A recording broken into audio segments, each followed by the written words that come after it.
आपसे ही है। सभी माननीय सभासद विधानसभा में स्टार्ड और अनस्टार्ड दो प्रकार के प्रश्न लगाते हैं। जो हम तारांकित प्रश्न लगाते हैं 10% या 20% उनका उत्तर आ जाता है, बाकी किसी प्रश्न का उत्तर नहीं आता। मेरा आपसे ये निवेदन है कि तारांकित प्रश्न लगाने के बाद उनका जिनका उत्तर आ जाता है बहुत अच्छा, जिनका उत्तर नहीं आता उनको अनस्टार्ड मानकर उनका उत्तर अवश्य दिया जाए, ताकि सदस्यगण को अपने विधानसभा क्षेत्र की जितने भी प्रश्न हैं उनका उत्तर मिल जाए। दूसरा निवेदन मेरा आपसे कि 0 आवर में स्थानीय विधानसभा क्षेत्र की समस्याओं को सभी माननीय सदस्य बड़ी चिंता से बताते हैं, लगाते हैं। तो सभी अधिकारीगण भी यहाँ मौजूद रहते हैं, तो उनके ऊपर क्या निर्णय लिया गया या क्या निर्णय लिया जा सकता है, इसकी जानकारी भी माननीय सदस्य जो अपनी विधानसभा की बात करता है उसको देने की कोई व्यवस्था बना ली जाए तो वो सदस्य के हित में होगा। अब यदि यमुनानगर विधानसभा क्षेत्र की ही बात करनी हो तो यमुनानगर विधानसभा क्षेत्र में लगभग 1000 करोड़ रुपए से अधिक की लागत से श्री गुरु तेग बहादुर साहब राजकीय मेडिकल कॉलेज दिसंबर 2025 तक बनकर तैयार हो जाएगा।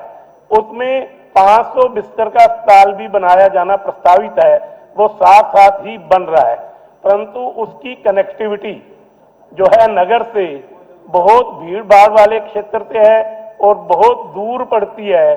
कहीं ऐसा ना हो कि भीड़ भाड़ वाले क्षेत्र के कारण और दूरी के कारण जो वहां पर 500 बिस्तर का अस्पताल बनाया जा रहा है उसका पर्पज ही 4 फीट हो जाए। तो मैं सरकार से आपके माध्यम से ये निवेदन करना चाहता हूं कि यमुनानगर से यदि उस अस्पताल तक सीधी एक 4 लेनिंग सड़क दे दी जाए जो जिसकी लंबाई मात्र 4 किलोमीटर होगी, कोई भी यमुनानगर का रोगी वहां मात्र 10 मिनट में पहुंच सकता है। और यदि वो 4 मार्गी सड़क ना दी गई तो निश्चित रूप से पहुंचने में आधे घंटे से 1 घंटे का समय लगेगा। उसमें कुछ रोगियों को अपने जीवन से हाथ धोना पड़ सकता है। इसके साथ ही यमुनानगर बोर्ड प्लाई उद्योग का एक हब रहा है। मैं रहा है इसलिए शब्द प्रयोग कर रहा हूं कि कोई समय था यमुनानगर सारे भारतवर्ष को बोर्ड प्लाई सप्लाई करता था। समय के साथ साथ परिस्थितियां बदली, अनेक स्थानों पर और बोर्ड प्लाई के उद्योग लगे, जिसका दुष्प्रभाव यमुनानगर बोर्ड प्लाई के जो उद्योग हैं उनको झेलना पड़ा। और यदि सरकार कोई आकलन करवा ले तो मैं विश्वास पूर्वक कह सकता हूं कि लगभग 50% उद्योग जड़ से ही वहां से उखड़ चुके हैं। उस उद्योग को राहत देने के लिए मार्केट कमेटी की फीस बोर्ड बनाने के लिए जो पॉपुलर और सफेदा प्रयोग होता है उस पर 1% लगी हुई है, उसको दूर किया जाए, हटाया जाए, ताकि उद्योग को बचाया जा सके। नहीं तो उद्योग का स्वयं का अस्तित्व ही खतरे में पड़ जाएगा। और ऐसा ना हो कि अगले बजट सत्र में मुझे ये आंकड़ा जो 50% मैंने बताया इसको 70% न बताना पड़े।